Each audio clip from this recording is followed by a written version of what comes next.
Assalamualaikum warahmatullahi wabarakatuh. Alhamdulillah wa kafa wassalatu wassalamu ala rasulihil mustafa wa ala alihi wa ashabihi ahli sidqi wal wafa la hawla wa la quwata illa billah. Amma ba'du. Teman-teman yang dirahmati Allah Subhanahu wa taala, para pembaca budiman, saya ingin berterima kasih pertama karena teman-teman semua telah membaca, tentu saja sebelumnya membeli buku kami yang terbaru, yaitu judulnya Haji dari Pemurnian Misi Kenabian ke Revolusi Kebangkitan. Saya sangat berterima kasih, bersyukur pada Allah, teman-teman menjadi bagian, circle, ya, teman baca saya, teman diskusi saya, teman dialog saya, dan teman untuk menyebarkan dakwah ini. Ya, karena pembaca adalah teman yang baik untuk bisa mengoreksi penulis. Tidak ada gelar bagi seorang penulis, dia sebagai penulis, kalau tidak ada pembaca buku-bukunya. Saya untuk itu berterima kasih, jazakumullah ahsanal jaza.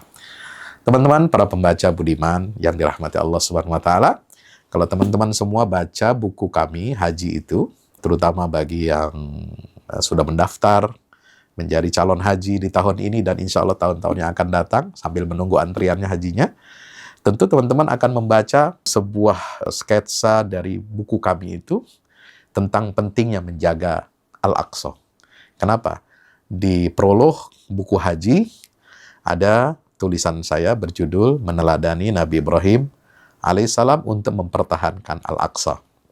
Dan di bagian-bagian dalamnya juga ada tulisan tentang menjaga dua pusaka Nabi Ibrahim alaihissalam. Tentu saja ketika saya menulis buku haji ini, saya tidak bisa memisahkan antara satu pusaka Nabi Ibrahim, yaitu Baitullah Ka'bah Al-Musharrafah di Mekah, ya, dengan bangunan yang juga dibangun oleh Nabi Ibrahim alaihissalam yang kita kenal kemudian menjadi Masjidil Aqsa di Palestina, yang itu juga menjadi pusaka dari Nabi Ibrahim alaihissalam.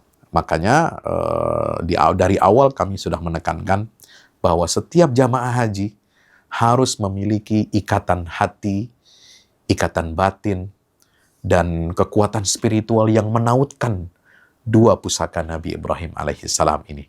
Karena Nabi SAW pernah ditanya, Ayul masjidaini awal, dari dua masjid ini mana yang dibangun lebih dulu ya Rasulullah? Maka beliau menyatakan, Baitullah, itulah yang ada di Mekah, itu yang dibangun lebih dahulu. Kemudian setelah itu Nabi menyatakan baru Nabi Ibrahim membangun Masjidil Aqsa, dan beliau ditanya kembali, ya, berapa waktu jarak antara kedua pembangunan itu? Maka beliau menjawab arba'una sanah, 40 tahun jarak antara pembangunan Masjidil Haram, pondasinya di Mekah, dengan pembangunan Masjid Al-Aqsa yang dibangun oleh Nabi Ibrahim alaihissalam.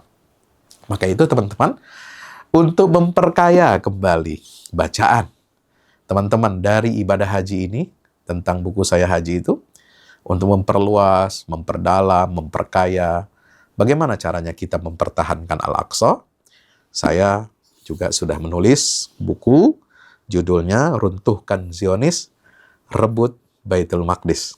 Ini buku terbit pada tahun 2024 untuk mengenang peristiwa Tufanul Aqsa yang meletus pada tahun 2023, operasi militer yang dilancarkan oleh saudara kita, pejuang Palestina di Gaza, menghadapi, ya, kebrutalan rezim Zionis laknatullah, ya. Kemudian bagaimana mereka melancarkan operasi itu adalah semua dalam rangka mempertahankan kesucian Masjidil Aqsa. Judul operasinya saja Tufanul Aqsa, ya, banjir atau badai Al-Aqsa. Ini luar biasa. Maka itu di sini dielaborasi tentang sejarah Al-Aqsa. Ya, ada 3 bagian dari buku ini. Ya, bagian yang pertama adalah bagaimana kita menanamkan kecintaan kepada Al-Aqsa. Kemudian setelah kita mengenal kecintaan, ya, agar lahir kepedulian pada Al-Aqsa, maka juga saya menjelaskan tentang mengenal perangai Yahudi.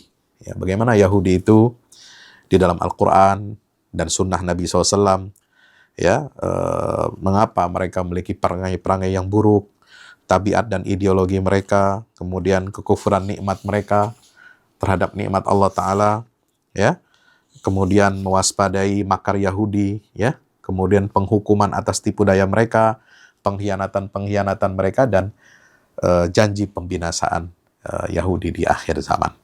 Nah, di bagian ketiga, teman-teman, ini ada bab tentang bagaimana kita harus memunculkan generasi baru perlawanan, yaitu generasinya seperti generasi ibadat lana di zaman sahabat dan salafus saleh, ya, ketika Umar bin Khattab berhasil menaklukkan kota Al-Quds. Kemudian bagaimana kita menyiapkan generasi seperti generasinya Salahuddin Al-Ayyubi yang berhasil mengalahkan pasukan salib, ya, dalam perang Hittin tahun 1187 Masehi, mengembalikan atau merebut Baitul Maqdis kembali ke pangkuan kaum muslimin. Semua kami sajikan langkah-langkah, ya, konkret, strategis, dan teknis bagaimana menyiapkan generasi yang akan melakukan perlawanan terhadap penjajahan Zionis, bagaimana langkah kita untuk menyalakan kepedulian dan kecintaan terhadap Al-Aqsa, dan bagaimana supaya kita mewaspadai makar Yahudi. Semua terangkum di dalam buku ini. Untuk apa? Memperkaya khazanah, wawasan, dan spiritualitas teman-teman semua yang membaca buku saya Haji, dari pemurnian misi kenabian ke revolusi kebangkitan. Wassalamualaikum warahmatullahi wabarakatuh.